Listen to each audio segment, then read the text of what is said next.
It's being in a moment of meditation where you're not thinking about anything other than the wave that you're on. So it's like you're not even having to think about anything except for that moment.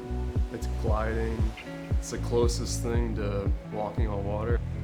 It's like flying without an engine.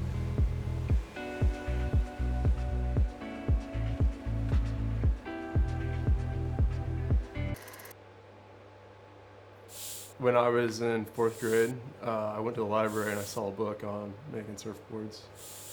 And I thought it was really cool. There was a guy glassing a board, some Hawaiian guy, and I was like, wow, this is pretty neat. He's like spreading this crazy liquid all over this thing. So that is what got me into wanting to make surfboards. Through my aunt and my dad, we knew of a guy here locally. His name was Juan Rodriguez. And he's been making boards for like 60 years here. And so I knew of that guy. And because you don't just go into making surfboards, like you kind of have to have an idea of what to do. And I had no idea. So I went there to like apprentice, be a shop, do boy, whatever I was told to do. And just started from the ground up. Felt fortunate to have somebody that knew what they were doing and had done it for so long that I could be around and be a part of something.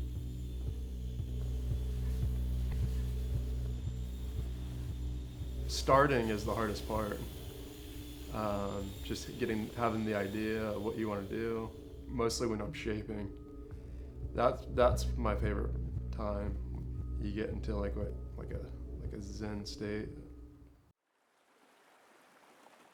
A zone where you're just kind of operating and not really thinking. So where you're just kind of letting the process happen.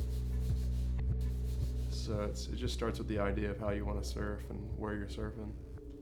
Here in Florida, the waves are pretty small, so they're not the best. My boards lean towards surfing in subpar conditions for Florida. So I like to do long boards and fishes and mid-length boards. And then after that, it's kind of, the feeling and what you want to achieve.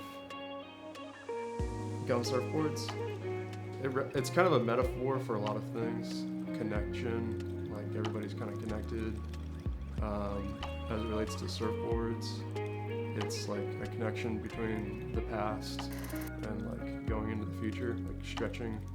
Like you're kind of stuck in one area, but you're also like taking ideas from the past and bringing them into the future. As soon as you think, oh, this is the perfect board, then like you kind of like stop stretching your ideas and like continually to push yourself.